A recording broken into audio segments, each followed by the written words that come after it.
Quando encontramos um amigo, mesmo depois de muitos anos, é como se o tivéssemos deixado um momento antes. Retomamos a conversa como se fosse um diálogo interrompido. E, no entanto, não é um diálogo interrompido, não é a continuação daquela conversa.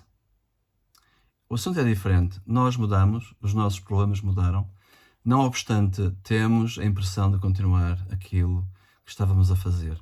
Como se não tivesse havido um intervalo, como se o tempo não tivesse passado.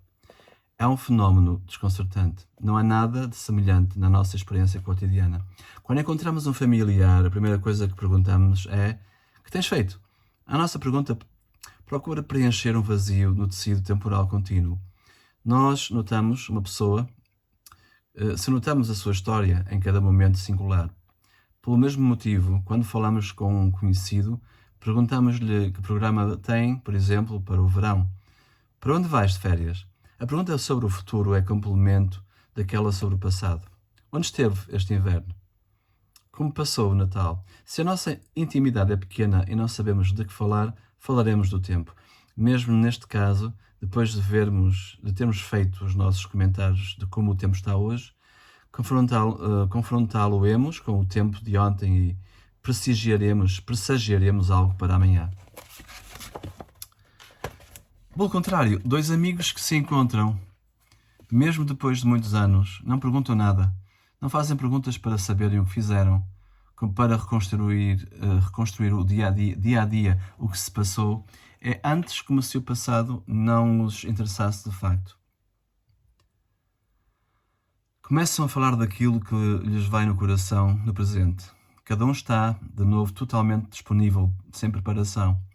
Os amigos que, ao encontrarem-se, dizem: "Agora vais contar-me tudo", ou "Diz-me tudo", não são verdadeiros amigos.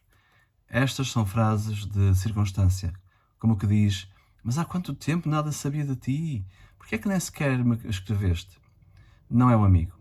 O amigo limita-se a perguntar: "Como estás? Estás bem?" Porque a única coisa que lhe interessa é que estejamos bem.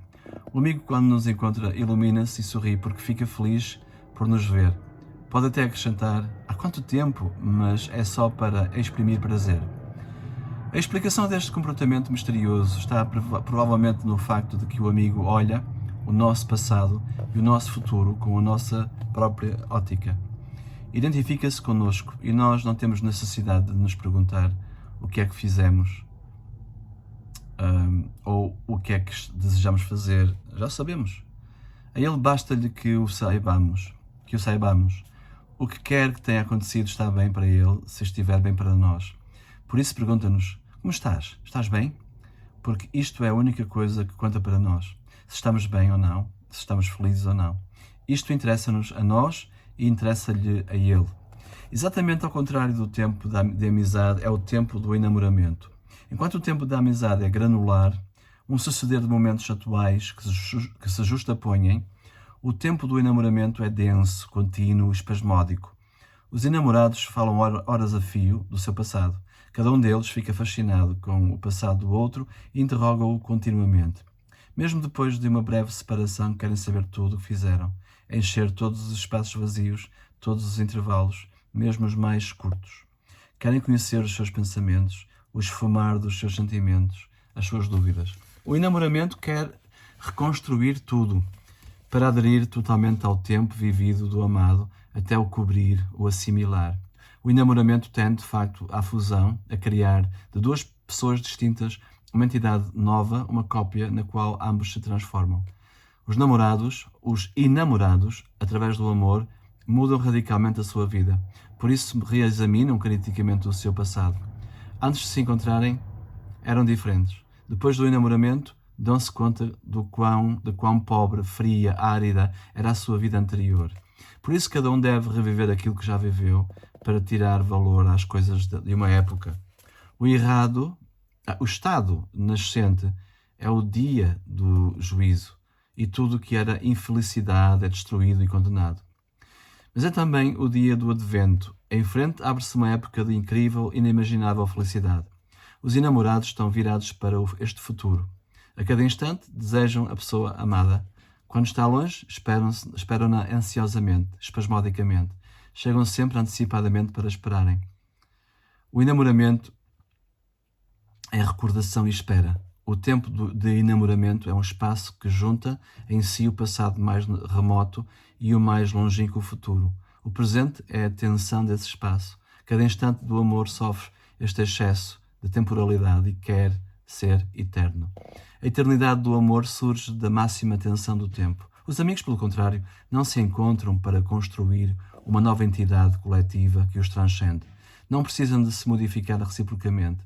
Cada um deles segue a sua trajetória de vida, o seu destino pessoal. Procura o seu destino, procura o seu amor. O amigo acompanha-o nessa busca, está ao seu lado, ajuda-o, mas não é o objeto da busca. Quando encontramos um amigo que está enamorado, nós compreendemos-lo, mas depois deixámo-lo, destacando-nos do seu ponto de vista, ajudámo-lo a destacar-se ele próprio.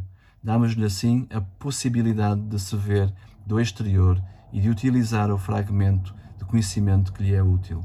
Até na amizade, no entanto, se fala do passado. Quando um dos dois amigos tem que regressar ao seu próprio passado, o amigo então acompanha-o na viagem. Na volta temos necessidade, absoluta necessidade de contar a um amigo o que aconteceu. Não é para desabafar. A expressão desabafar é um desvio. Falamos porque temos necessidade de sermos compreendidos, que uma pessoa humana nos compreenda profundamente. Porque temos necessidade de sermos compreendidos. Porque temos necessidade de sermos compreendidos. Que quer dizer ser compreendido?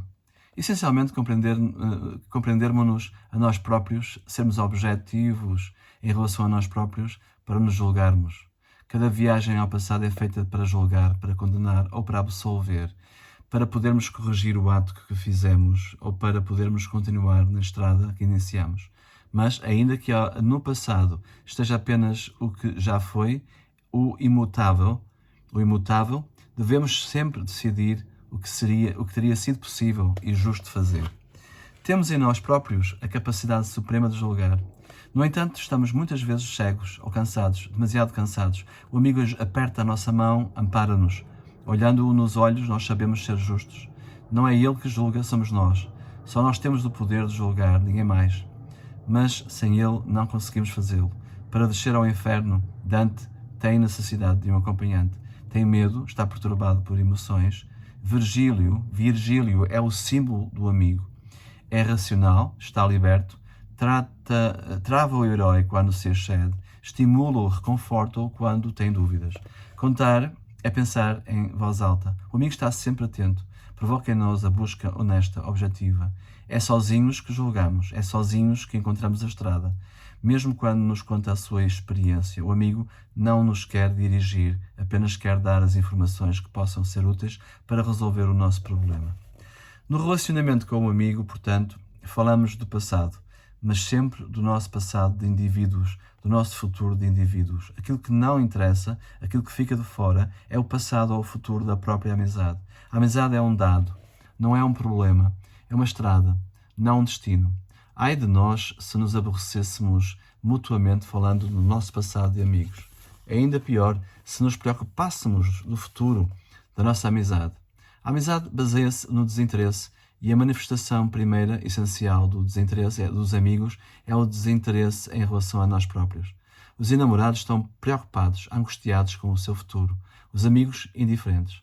Quando encontramos um amigo, o nosso passado comum não nos pesa e o nosso futuro comum não nos preocupa. O presente do nosso encontro atual, portanto, justapõe-se ao presente do encontro precedente. Adere a ele totalmente. Não temos necessidade de saber nada. Não temos necessidade de colmatar nenhum intervalo, porque já não existe o intervalo. Mas se já não há intervalo, já não há o tempo. Apenas em um caso, mesmo na amizade, regressam o passado e o futuro, quando houve uma crise de relacionamento. Então, ambos os amigos são atravessados pela dúvida e têm de reexaminar criticamente o seu passado para se julgarem a si próprios e ao outro. Tem que ver com a exatidão, o que é que o amigo fez, que intenções tinha e, então, julgar se merecia ou não a amizade. Devem, sobretudo, julgar-se a si próprios para estabelecer se mereciam a amizade do amigo. A crise faz a amizade assemelhar-se ao enamoramento. Aparece a mesma inquietude, as mesmas alternâncias de desconfiança e esperança, mas enquanto no enamoramento esta alternância é um estado que pode durar até anos, na amizade é um momento, não pode ser prolongado por mais tempo. A mola da amizade, recordemo-lo, é o encontro. O encontro é um presente que se justapõe a outro presente. O intervalo não é o problema. Se o intervalo se torna um problema, se regressa o tempo e a sua tensão, a amizade deixa de existir, dissolve-se. A essência da amizade reside na estrutura granular do tempo, não sobrevive à sua alteração. A amizade procura, portanto, um juízo rápido, procura que seja pronunciada a sentença, culpado ou inocente, de uma maneira geral. A amizade absolve, perdoa. Se o perdão é definitivo, se é o perdão é definitivo. Mas se não existir o perdão, se houver a condenação ou a simples dúvida, a amizade está quebrada para sempre. Mesmo a simples dúvida. Porque a dúvida avilta a amizade, contamina-a. A amizade necessita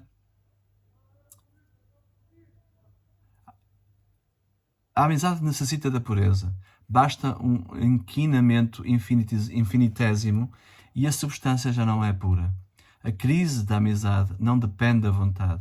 Quando a amizade se quebra, podemos procurar salvá-la, conservar uma atitude amigável, fingir que nada aconteceu, mas é inútil. A amizade tem uma substância moral. Uma vez perdida a confiança, perdeu-se para sempre.